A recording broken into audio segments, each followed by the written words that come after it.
Welcome to Chiwetel Ejiofor. We are extremely happy to have you with us tonight. I'm going to ask that the lights be slightly raised because we're looking into a black void, and we like to, I think, just get, there are faces now, much better. Yeah, that is. So I'm going to start with a few questions about the film in particular and then about your marvelous career, and we will take a few questions from the audience before we leave. Now, I remember the first time I heard the story of William. It was on The Daily Show with Jon Stewart, and he had this young man on who had written a book about the extraordinary experience that he had undergone or created. And my husband Mark and I go, whoa, what a story. And then I hear you are making the film. So I was curious, when did you first learn about it? Was it that the book was out, or did you hear about it earlier? And what was it about this particular story that you felt should be your directorial debut? Yeah, thank you. I heard about the story because a friend of mine was working at ICM, actually, and in Los Angeles, and she told me that she was at the book launch for The Boy Who Harnessed the Wind. And at the book launch, she just thought it would be a story that I would be interested in, that I might like, to read. And I thought, well, okay, yeah, it sounds interesting, as a premise. So I spoke to them, and they sent me the book, and that was it. I was just, wow. I was, completely stunned by it, just completely amazed by this story. Was it sent to you, though, primarily in case you wanted to act in it, or was there already an idea that you had about directing? I think it was sent as, I think it was kind of open, just that I was sort of expressing some interest in it, and I didn't know what I would think in a way, I thought the basic premise of the story sounded kind of amazing, incredible, and I was very curious to see what was underneath that, and what the book would tell me, and what the memoir would say, and who William Kamkwamba was, and just those dynamics. I was very curious about it, but it was sort of open at that point, and then just in the process of reading the book, I at a certain point just became very aware that I was going to pursue, certainly at that stage, an adaptation of the book into a screenplay, and with the potential of then. I was leaving it kind of open for myself a little bit at that first stage as to whether I would direct the film. Did you try the adaptation first? In other words, was that the next step, writing the screenplay? Yeah. And as you were writing, was it like you were already adapting it for you to put into screen shape, or were you at that time still thinking of getting a director?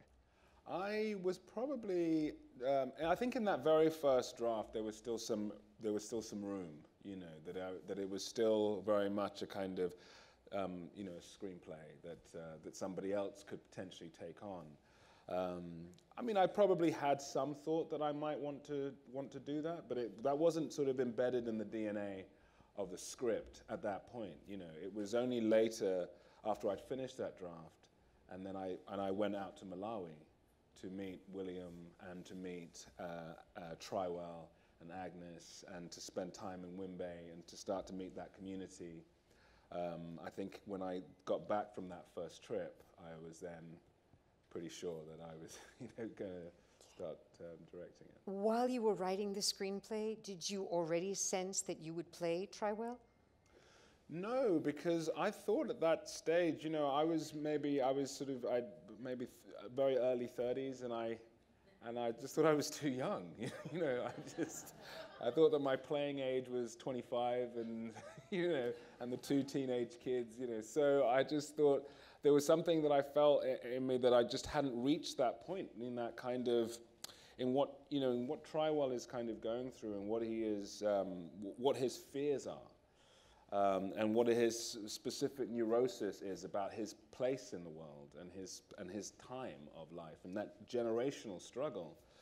I was curious about, and I was interested in trying to write about, but I didn't know if I sat in that space at that point, or could reach it really in a way. And but I didn't equally know that it would take so many years to make the film. So year by year, I found myself moving slowly but surely into the sweet spot of you aged into the role. Exactly. What was for you the most challenging aspect of directing this? Because in watching it tonight for the second time, I was far more aware of the balance that you achieve between these large crowd scenes with massive action and very, very intimate scenes, close-ups of William's face, the family. And I kept thinking, for a first-time director, there must have been a whole lot of challenging moments, and I'm curious, what was the greatest one for you to confront? That's a very interesting question. I think that, you know, I think I kind of broke it down into the idea of what was the logistical challenges. You know, that the first thing that I was trying to kind of really get over was how to make the film in Malawi, and the full logistics of doing that, and kind of embracing that as a challenge with a great team of people. Had a film ever been made there?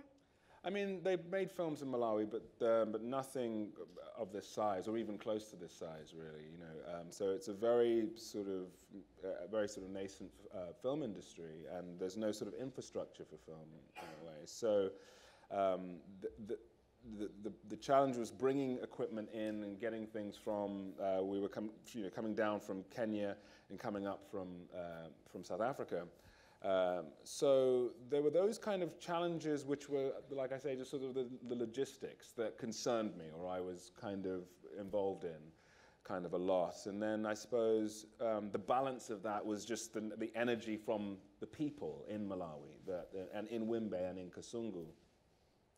And then I thought that the challenges kind of evened out. I felt like that it didn't seem to me a massive distinction in a way between the big scenes, even though they take a lot of energy and logistics and logistics and forethought and all of those things. But it felt as if the balance between that and also just trying to work out how to shoot things in Wimbe or in the house, and you know, also had its sort of you know, also concerned me in a kind of equal measure in a way, you know, of just working with, you know, Dick Pope very closely.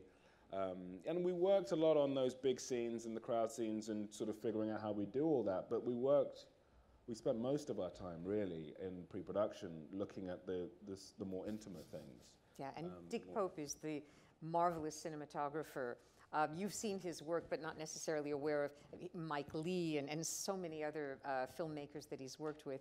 And it's gorgeous what he's done with you here. Yeah. No, I'm also, in terms of thinking about you playing the part of the father, I was actually reminded of one of my favorite filmmakers of all time, Francois Truffaut, who was just a director when he made 400 Blows and Shoot the Piano Player, but then with The Wild Child, once he realized that he was telling the story that was a sort of father-son relationship, though not biological, he decided to take the role of Dr. Itard because he was directing a non-professional child as the wild child, and he thought that there would be a sufficient mirror of what he was doing off-screen and on-screen that it would work, though he wasn't an actor. And I was curious whether for you, the decision to do both was precisely because the father-son relationship, the new director and the non-professional actor, is that all of a piece for you?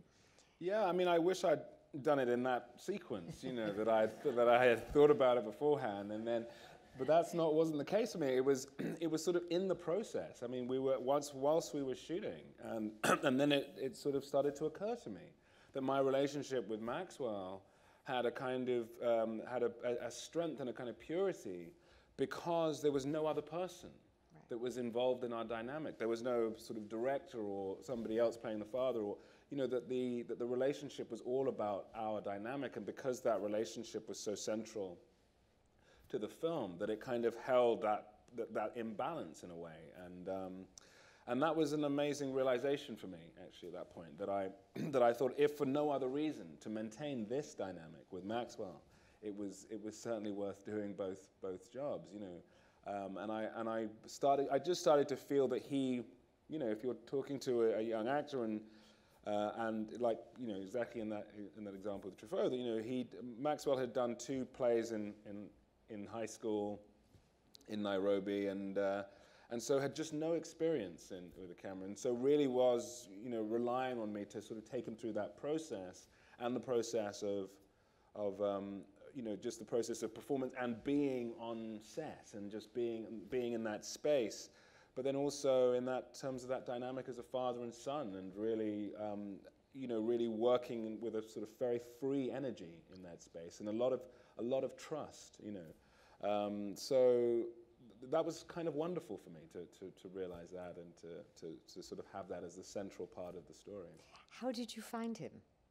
So Alexa Fogel came on board as casting director, who's fantastic. I mean, she's so amazing as a casting director, and she had a lot of contacts in various places on the continent, and that was our beginning. And it wasn't really going to be necessarily limited to that. You know, we were going to look, and we did, in Europe and in the States, and then and it sort of centered then in Africa around Malawi, obviously, and then South Africa and Kenya. And, you know, we was going into schools and meeting a lot of people and just sort of trying to find, you know, whoever we could. And I was seeing lots of, you know, people on tape, and then through that process, you know, up popped Maxwell on some occasion. I knew that Alexa was excited about some boy that she put on tape, but I didn't really want to know exactly who it was. I just wanted to see all the tapes and make my own decisions about it. And, you know, and Maxwell was very surprising the first time I saw what he was doing with the material, because he, you know, he seemed to be doing something that it took me a very long time to work out how to do, you know, and just play with that kind of minimalism, you know, and to play with that sort of depth of feeling, to have the kind of confidence, really, to not push anything, and to have the kind of emotional intelligence to let it sit and simmer and play it in the eyes, and various things that I thought was very detailed, very interesting choices, very sort of sophisticated choices. And so so I was a little confused, because from what I understood, he didn't have any experience on camera. And so I thought, well, maybe, you know, what I actually thought was, perhaps he's just very exhausted. You know, he's tired. You know, and he's a young boy, and he's been, you know, busy. He's, you know, not. So I thought, if this is possible, let me go and see him in Nairobi for his, you know, next audition, and I'll workshop with him in a room, you know, in a kind of rehearsal space. And so that's what I did, and we spent a long time just going through various scenes, improvising, and me just trying to see what, if anything, were the parameters of what he was doing, and, you know, and whether this was all kind of genuine, that he was really doing this stuff, or, you know, I was really amazed by him, because he really was able to roll with things in the kind of improvisational way, but he also really held his ground in terms of his own style of acting, his own style of choices that he made, of choices that he wanted to make. And he was never kind of, you know, he was never sort of pushed into anything. You know, he was never kind of pushed into any kind of decision. So even if I changed the temperature or the volume of the scene or the kind of intensity of the scene, it wouldn't force him to make a different choice just by doing that, you know. He would still hold his own kind of sense of how he felt the scene played. So he made very kind of interesting choices, and I felt like it represented somebody who had a sort of a very steely kind of confidence and sense of assurance in self, and that struck me as interesting for sort of two reasons. One, it felt like that played very, very well for William Kamkwamba. And secondly, it felt that would be exactly the kind of psychology that would create tension with Chiwetel. because Triwell would be looking to disturb that sort of steely confidence in some way because of the complicated relationship that is at the heart of that dynamic with the father and son. So anyway, it seemed very clear very quickly in that process that I'd found the young boy that I wanted to play William. And because he did not have experience acting before the camera, did you find it more useful to do a lot of rehearsal and maybe even quite a few takes? Or was that confidence of his and his intuitions so good that you didn't do a lot of rehearsal and just kind of used the first take or the second one because it came more sort of naturally to him? Well, no, we rehearsed a lot. Yeah, we rehearsed a lot. And we rehearsed right from the moment that I cast him. You know, I went back to London, he went back to Nairobi, and we started to rehearse on Skype, you know, a few times a week, you know. And then, of course, I cast Isa Mega, who lives in Paris, as Agnes, and Lily Banda, who plays Annie, and she lives in Malawi. And so we'd all get on Skype, you know, and we'd have little family meetings and from all around the world to rehearse on Skype, you know, several times a week, which was terrific. You know, it was a great way for us all to kind of start to really get into that sense of each other and to. But for Maxwell specifically, we worked quite intensely on the scenes. I really wanted him to be very, very comfortable with what he was doing, and also comfortable in the knowledge of what I was also responding to, what I thought was really working. And he's very studious. You know, I say that he's very emotionally intelligent. He's also very intellectually intelligent, and so he's very studious. And so he really goes away and he thinks about things and he works on them. You know, and then he sort of comes back. He's sort of, you know, he's terrific in that way.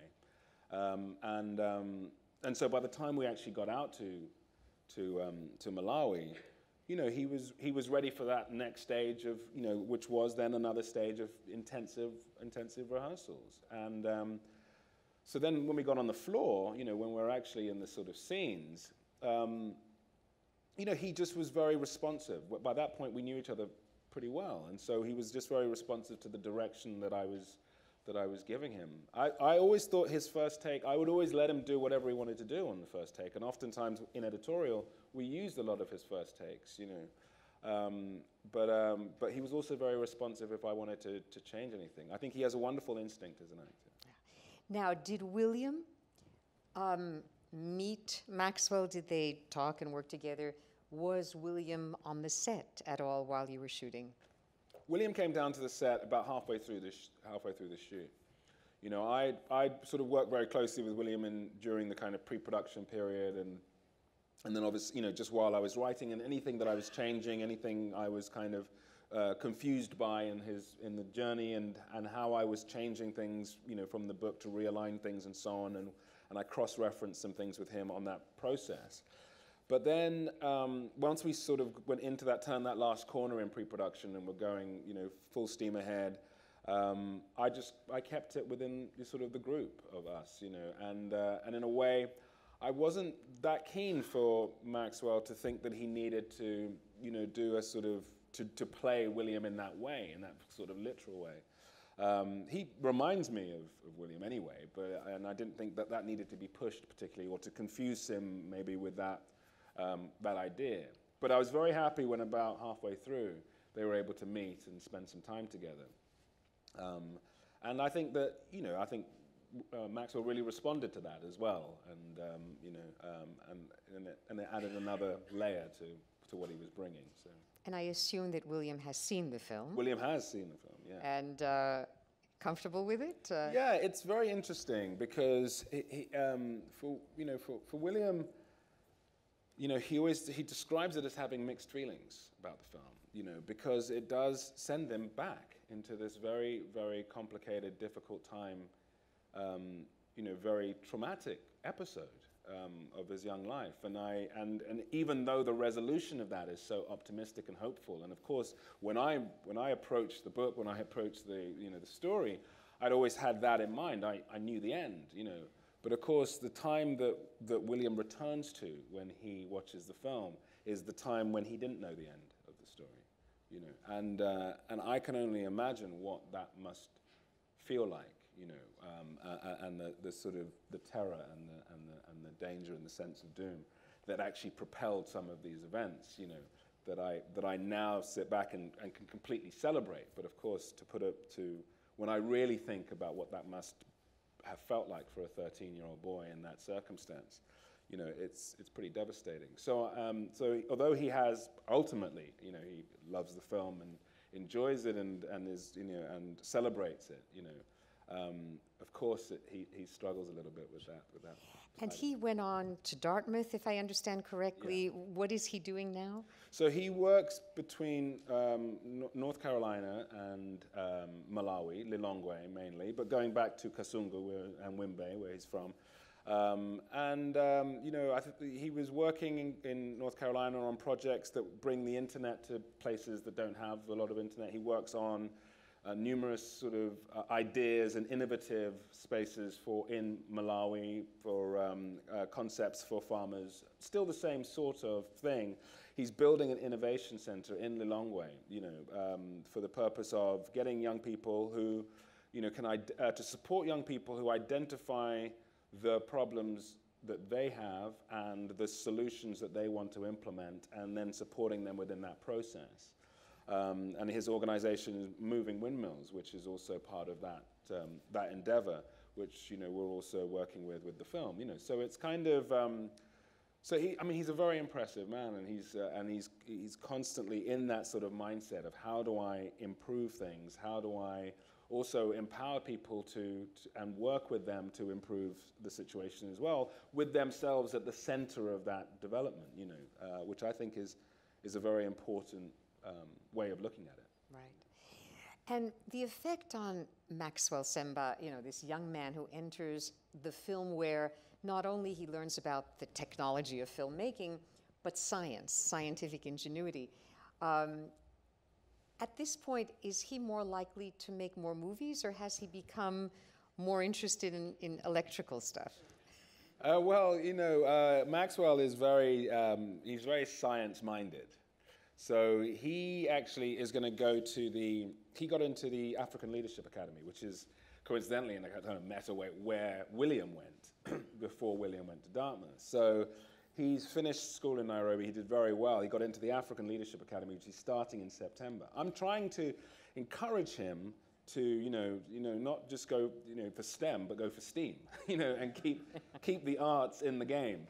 You know, I just think he's such a talented actor, and I feel that, and he loves the arts, you know. So I feel that that he'll be able to balance that. And I've, you know, been having very good conversations with people at ALA, the African Leadership Academy, about their arts program there and how that's developing and how Maxwell can fit into that. And so hopefully he'll be able to create a kind of balance of those two things, you know, as we kind of go forward. So. Well, because it sounds like you are, to some extent, continuing a kind of paternal role with Maxwell himself, I'm curious whether the book had as much of the emphasis on the father-son relationship as the film does.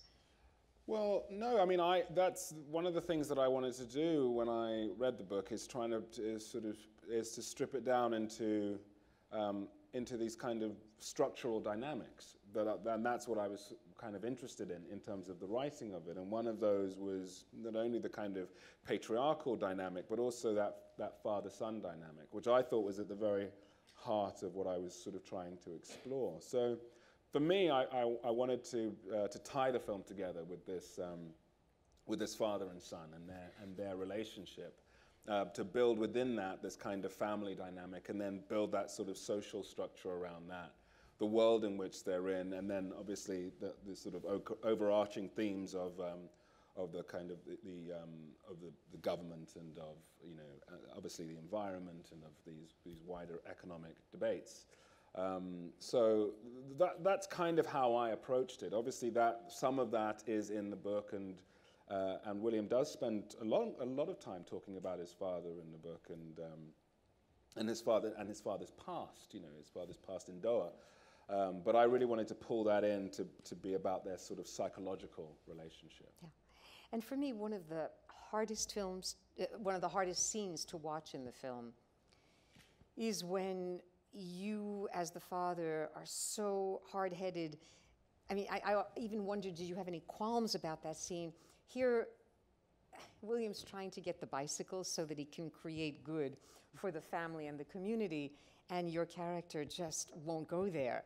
And I was wondering if that was particularly hard for you to play. I mean, I was really looking forward to it, actually.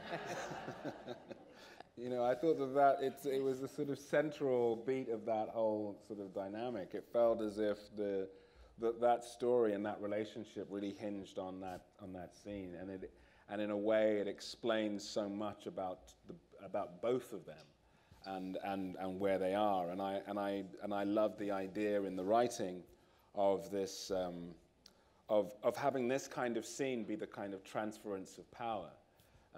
And as soon as Chiwetel launches into an attack on his son, you know, I mean, obviously, he has no power in that moment, and he must realize that, and he must know that. And that beautiful line of William, "I know things that you don't know." Yeah.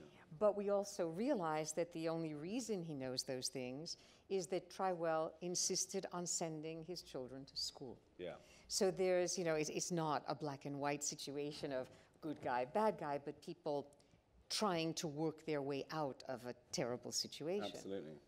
Now, you chose to shoot this film both in English and Chichewa? Chichewa, yeah. And I can imagine that was another layer of challenge, because if I understand correctly, it's not even Maxwell's language if he's from Nairobi. Yeah, that's... And you had to master this language. Yeah. Your actress playing your wife was from France. Yeah. Only Lily Banda was from that area.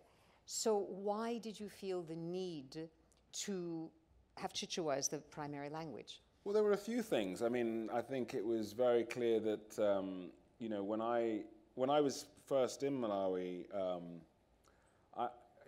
my relationship to Malawi when I got there, I just thought it was such an extraordinary place, this very sort of, this deep, rich cultural place and environment to be in. And I was just very determined to take an audience, my hope was to take an audience on a journey, you know, to go sort of down the rabbit hole. And my feeling was that that a lot of people exist in that sort of space, you know, all over the world, that kind of bilingual dynamic, you know, between a language that they are speaking at work or in school or whatever, and come home to a slightly different language. And even if you are just speaking English, there's still a way of speaking that you change and that you adapt. And I felt that that as audiences sort of globally, we sort of understand all of those kind of dynamics in a way that sometimes films don't allow us to show that we understand and that we embrace. And so it seemed to me that it would be very difficult to take everybody on that journey if everybody was speaking English in the village, you know, that would be a sort of a block. And an audience would be very aware that was only being done in order to facilitate them, a Western audience, and somehow I thought that would create a distance. And we, you know, in that sense of going out to Malawi, of shooting there, of being there, it just felt natural that the next point of, you know, the next point in that journey would be to start learning Chichewa, and so that when we were in the village, or when we were in the intimate spaces, you know, when we were in the sort of husband and wife talking about school fees and laughing about how they met, you know, that we are also hearing them speak, and we're in a private space that we're not necessarily cinematically ever in. I thought that was just really important, that an audience was able to kind of sit in a village in Malawi and feel authentically there, authentically present, and kind of invited into that kind of private space. Yeah, that works.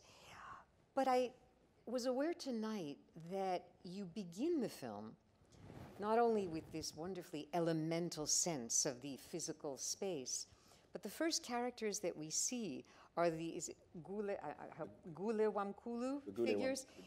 These are the figures that are kind of, they visit funerals to help the spirits of the dead pass, if I understand correctly. Yeah. Now, could you tell us a little bit about that? Because I was aware at the beginning of the film that it's a Christian funeral. Mm-hmm. We have a priest there, basically. And then at the end, when the chief dies, it's an Arab chant. If you could tell us a little about these figures and what the sort of religious coexistence in Malawi is.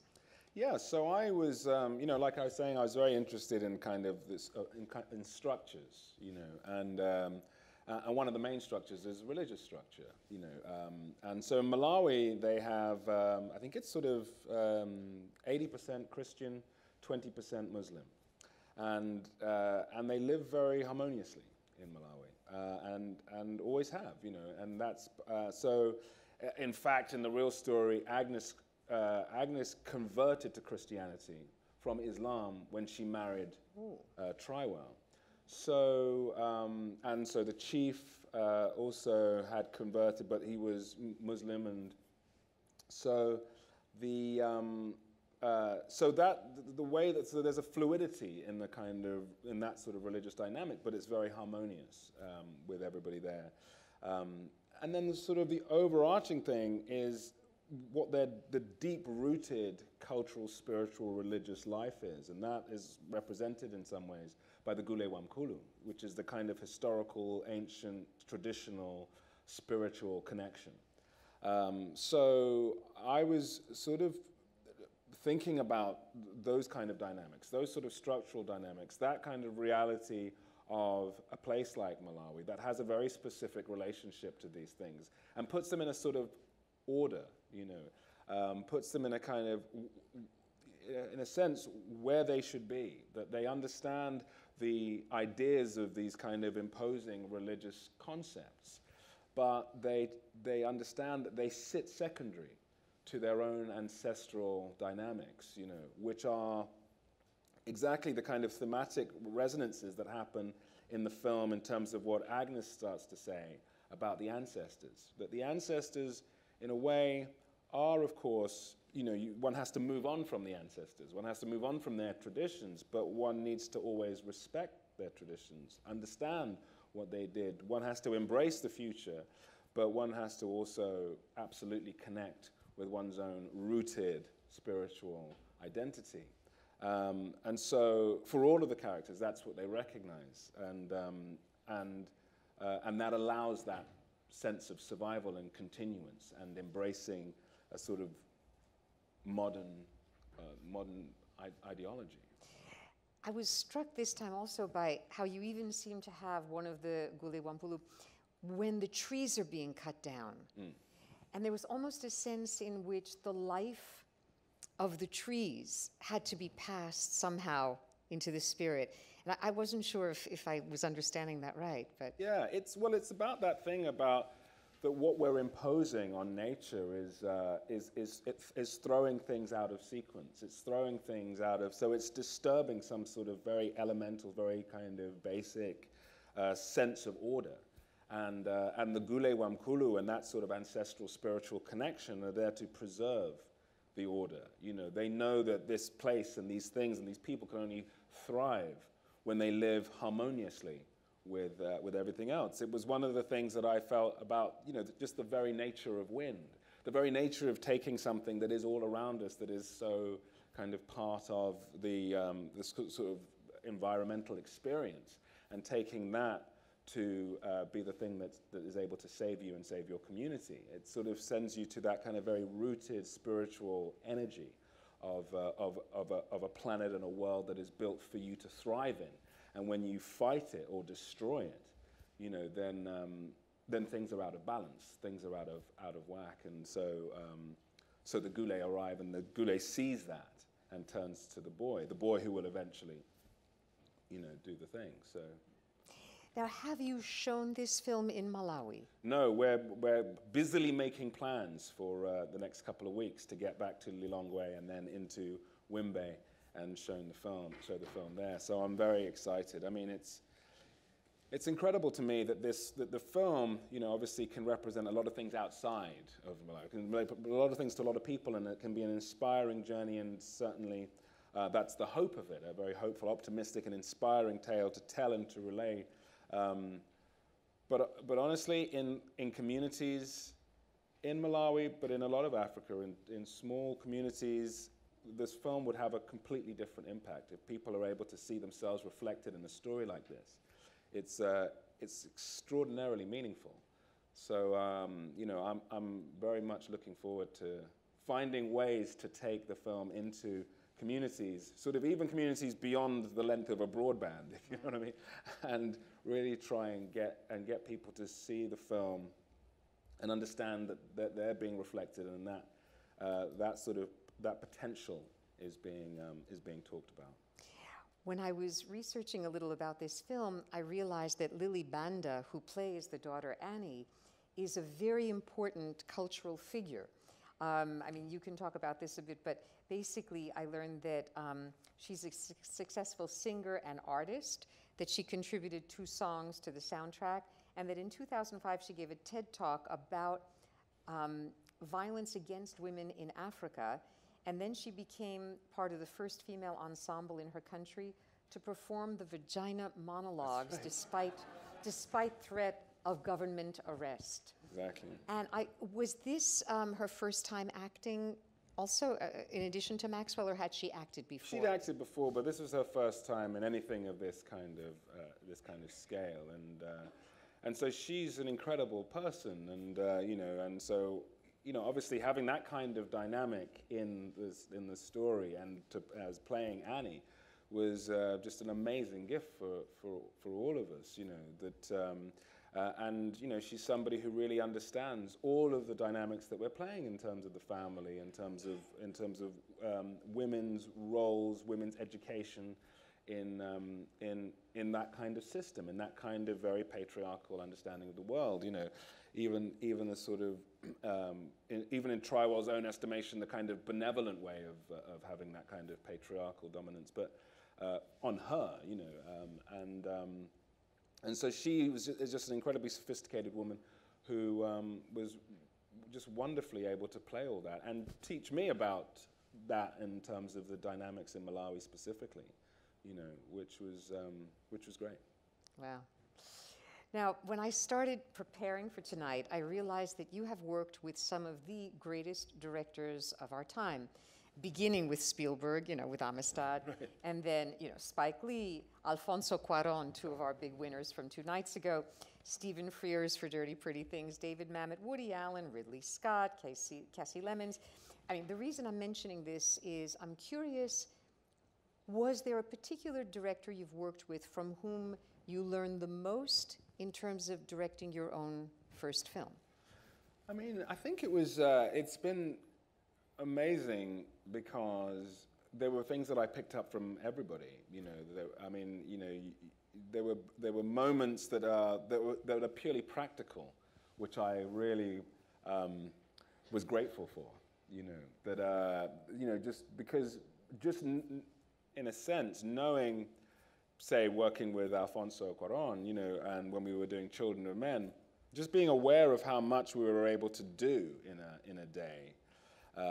On some of the big set pieces and those big sequences that Chivo shot and those kind of long takes, and although they were, you know, Chivo, just Emmanuel Lubezki, oh, sorry, yeah, the DP that Alfonso Cuarón was thanking because he couldn't do the shooting of Roma, so Cuarón ended up shooting it himself. You know, Emmanuel is the most incredible cinematographer, and even though there are kind of hidden cuts in those long shots and the long shot sequences, we were doing an awful lot in a day, you know, in a few hours, because you know, I think it was quite short days because it was the winter, right. And so just the knowledge of how that was achieved, say, in that concept. And so when I was trying to think about certain slightly more complicated sequences, the Admark sequence, for example, when William goes to get grain and it sort of breaks up into sort of chaos. And, you know, I'm sort of trying to explain that, you know, we can shoot a large part of this in a day. And everybody's looking at me like, I don't know if we can shoot the large part of this in a day. And I'm saying, well, actually, on Children of Men, we were able to shoot that sequence and really be very precise about how much we were able to get in that day and the actual circumstances of that and how it was achieved. And having that kind of, very sort of practical vocational experience, you know, and being able to relate that was really, just for the confidence that I had. I think the confidence to know that we could get certain things because I'd seen it happen. Were you already aware when you were making something like Children of Men that you might want to direct? Have you been thinking about this for a while, as opposed to merely coming upon The Boy Who Harnessed the Wind and thought, now I'm going to direct? I hadn't. I mean, when I was making those films, I knew that I was just very interested in the process, you know.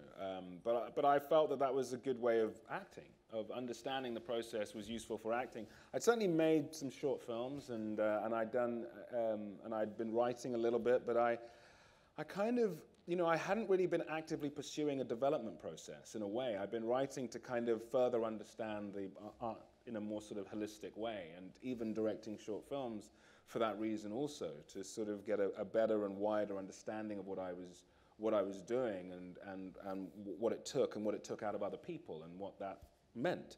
And so that's what I was consciously doing. Subconsciously, I probably was preparing to direct, but it only really came together, and I was only really galvanized to do that when I read the book, and when I read William's book, and specifically when I was reading William's book, when he was talking about sneaking into school, you know, that I think was the idea that changed my relationship to everything, you know, because a 13-year-old boy sneaking into school, all I could think of was my relationship to school when I was 13, and whether it was conceivable in any way that I would be sneaking into school, and just realizing that it was just not conceivable that would be what was happening, and just that sense of that privilege and that inversion was just so profound to me in that moment.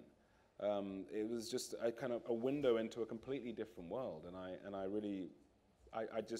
fell for it then, you know. I just fell for this concept. And would I be right in assuming that your experience making this film as a director, writer, and actor was sufficiently gratifying that you want to direct some more films? Yes, I would absolutely like to direct more films. Yeah. I think you have some endorsement out of this room, but we don't want you to give up acting, that's for sure. Which also, I'm curious because in preparing for tonight, I rewatched quite a few of the films, and I like so many of them profoundly, and I was wondering if you have a favorite, because, you know, I happen to love Dirty Pretty Things or Kinky Boots or whatever, but of the work that you've done, is there a character you've played that you feel sufficiently close to that you'd like to go back even and do it again? I don't know if I'd ever go back to a character, but playing Okwe in Dirty Pretty Things was a very important moment in my life. You know, working with Stephen Frears and Chris Menges as a cinematographer on that film introduced me to film in a way, you know, and it sparked my love of film.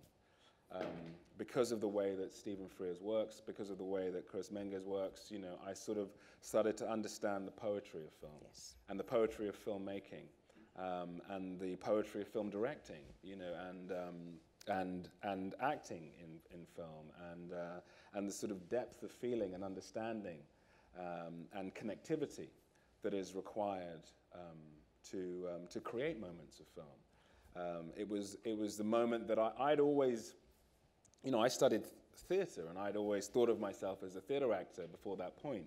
And in fact, you know, Stephen Frears, I met him when he came to see a play that I was doing, a three-hander that I was doing in the West End in London.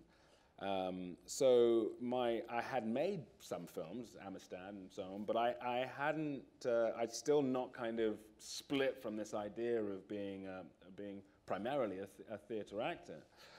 Because I felt that that's essentially where the poetry was, you know, because that's how I was introduced to theatre through the literature, and so that's what I had held. And I'd watched films in a slightly different way. I didn't see the poetry in films necessarily, or in filmmaking, until making that film, and it was very clear to me. And I would add, the screenplay was by Stephen Knight, who yeah, went on to direct some really interesting films as well. And if you have not seen it, I cannot recommend too highly Dirty Pretty Things. It's a bracing London drama with a very multicultural cast. And it's about the immigrants in London who are so easily exploited, with a cast that includes Sergi Lopez and Audrey Tautou and Sofia Conedo. It really shocked me when I saw it. And it was the first time that I was aware that I was watching you. Now there you were playing a Nigerian immigrant in London, someone who had been a doctor and was now reduced to working in a hotel and trafficking reluctantly in body parts, human organs. Good turn. You know, but it's, I mean, the film is not gory. It's just extremely dramatic and profoundly sympathetic to all the characters. And I was wondering, because you were born in London, right? Yeah. But your parents of Nigerian origin, Yeah. a pharmacist and a doctor, if I understand correctly. Exactly. And was the role of Okwe in Dirty Pretty Things perhaps even more resonant because it was someone from your ancestral... Totally, 100%. You know, I really related, and I very strongly related to my father, who had passed away a few years before I made the film, and he was also a doctor, as you say, and Okwe was a doctor. Now, Okwe having to hide himself being a doctor and driving a cab and working in a hotel through the night as a sort of night porter. But I definitely connected to that essential quality of the migration experience, the sort of immigrant life, you know, and trying to build a life in a new country, and the hostility that you can meet and find yourself in, and understanding how to overcome those dynamics, or to avoid them, or to, you know, to sort of struggle to survive, and to that balance. And I couldn't believe in some ways that Steve Knight had been able to capture that so wonderfully well. I just thought he's from Birmingham, you know. He doesn't, you know, and but he really, you know, he really understood. It was very empathetic bit of writing, and he really felt he was really inside those characters, and so I very clearly saw my own dynamics, family dynamics in those characters, which was very exciting for me at that time. I remember the very first time I ever interviewed Stephen Frears. He was very modest, almost to a fault. It was about My Beautiful Laundrette, I think. And he said, the best thing that a director can do is to find the perfect actors for the parts, and then during the shooting, get out of their way. That was how he described his approach to directing, and I gather that it worked there in Dirty Pretty Things. No, he was a wonderful director. Oh dear, I have at least 10 more questions, but we only have about 10 more minutes. So I'm going to ask that we raise the lights slightly, because we do want to take a few questions from the audience. I didn't even get to ask about 12 Years a Slave, but there's one hand, a gentleman on the right, and I believe I see a few hands down here. Okay, so we'll start there.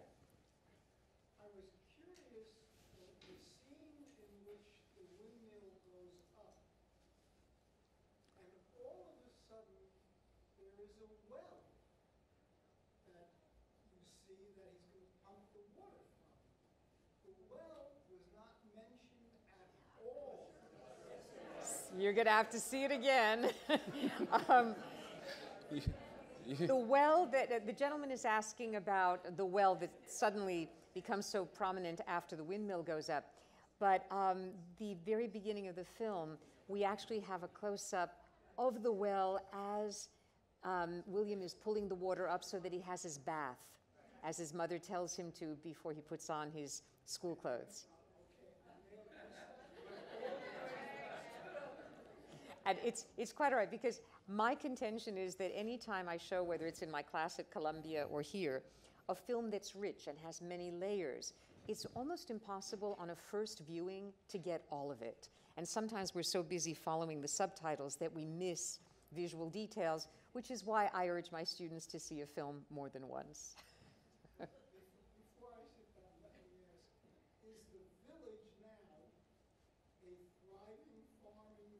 Is the village now a thriving farming village? It's doing okay. You know, the Wimbe. You know, William obviously has made a massive impact on Wimbe, and so they're not under threat of this kind of event again. But it's still, you know, they still struggle with you know, in the kind of day-to-day living of subsistence farming, but they're not under the threat of this kind of issue because they're able to harvest more than once a year. Down here, okay, yes. Hi, my name is Edwin and I attend Columbia University. Hey. During pre-production, when you and your team reached out to the Malawi government, I presume, was it clearly communicated to them how they would be represented? The question, in case you didn't hear in the back, in pre-production, when you were getting permission from the Malawi government to shoot, were they aware of the way that the government would be depicted? And if not, how do you anticipate their reaction? So the events that took place and the government's involvement in it is, you know, it's a matter of historical record. You know, there are several eyewitnesses to the events of Malusi and Malusi's guys taking Chief Wimbe off the stage at the rally and beating him, and then he passed away a little while after that. So that's all been documented and corroborated.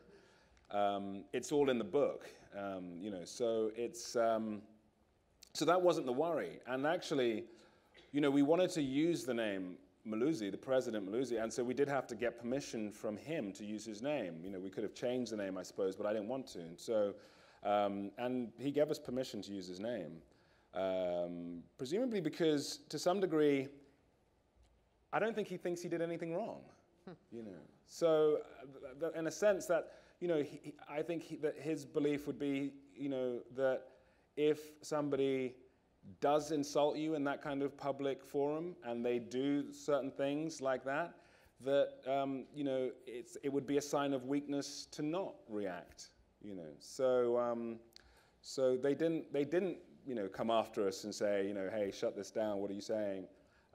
You know, at all, you know, and you know, like I say, it's a matter of historical record. Yes. We had at the College of Physicians and Surgeons at Columbia a few years ago a major celebration for the film Philadelphia, and all the key people were there, the filmmakers and the studio heads. And one of the question I asked Jonathan Demme was there a scene in the film which you shot, which you loved, but for some reason didn't make it into the film?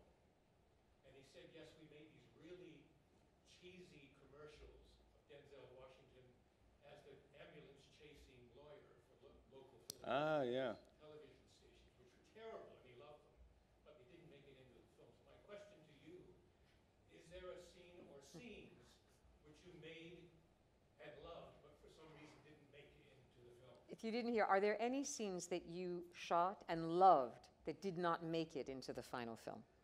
Yeah, there were scenes that you know, I was always saying that the kind of, that in the edit, you know, it was like drowning puppies, you know.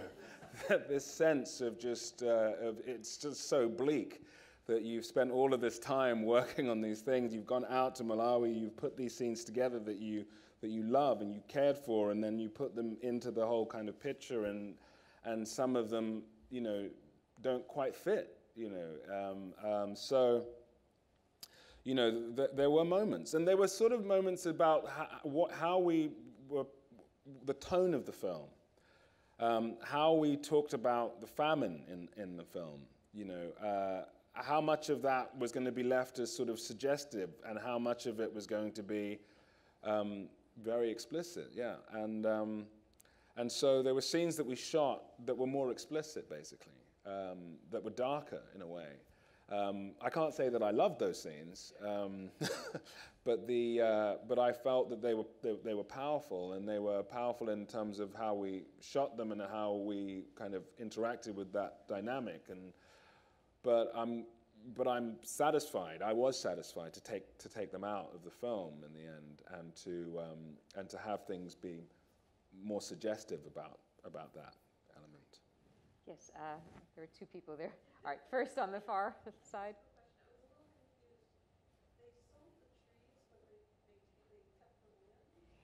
They sold the trees but kept the land. Is that the plot? Yeah. Right. Well, the trees are to dry the tobacco. They're used to dry tobacco. So they're cut down and then used to, they're burnt to dry tobacco leaves as part of the tobacco process. So then, yes, you keep the land, but then by cutting down the trees, it also destroys the, the flooding, yeah. In the back there, yes? Yes. Wondering if you can say how much the film cost to make, and I'm going to talk fast. I want to try to get a second question in. My wife and I love the film, and I'm gathering that most people here who look like they're mostly white, and I'm guessing are mostly Jewish, love the film. I'm just wondering what play you think this film might get in the United States and other parts of the world. Okay, the two questions are if you can tell us what the budget was, and secondarily, a question about the projected audience, given that the audience tonight who clearly appreciates this film is probably primarily white and Jewish. The projected audience. What kind of audience do you think, Well, I'm hoping that the film, which is, a reasonably low budget, let's say, is gonna. I think there's a lot for a wide audience. I feel like I certainly made the film with the idea that it hopefully would connect with a lot of different people from a lot of different backgrounds and from a lot of different sort of circumstances. I guess that was sort of the point, that I wanted to make a film that I felt would be meaningful in the communities that I'm more aware of, that are the communities in Africa and the communities in the West, that those that I feel like there was something to be said about both of those things in the film, and so that's why it's a very African film to me, and it's made in that tradition in certain ways, but it's also made in a very Western tradition of cinema, and that is to keep that kind of balance of those two things. If I can add, on Friday, this film will become available not only on Netflix, which means it's going to get a rather vast audience, but it's opening in theaters. For example, in New York at the landmark 57 West. So if you like the film, please tell your friends that it is opening on Friday. And then it'll be available on Netflix, which, as we've learned with a film like Roma, can have massive viewership, even though we can't get the statistics of exactly who and where it's being watched. This will be the last question, yes? You talked about working in theater, and I'm wondering, the way you prepare for your roles, is it different when you do it in the theater than when you do it on film? And so how do you try to bring kind of that energy that you have in theater to your film? Is there a difference in your preparation for a role on theater or in film? I don't know if for me, theatre is, the preparation I don't think is necessarily different. The distinction for me is in theatre, it's the nature of stagecraft that becomes very different, so how you are working on stage in terms of an audience is the kind of crucial factor. But, and so in film, that works in a very different way. But I think that the preparation is very similar, but and then also I'd say that the rehearsal space, the rehearsal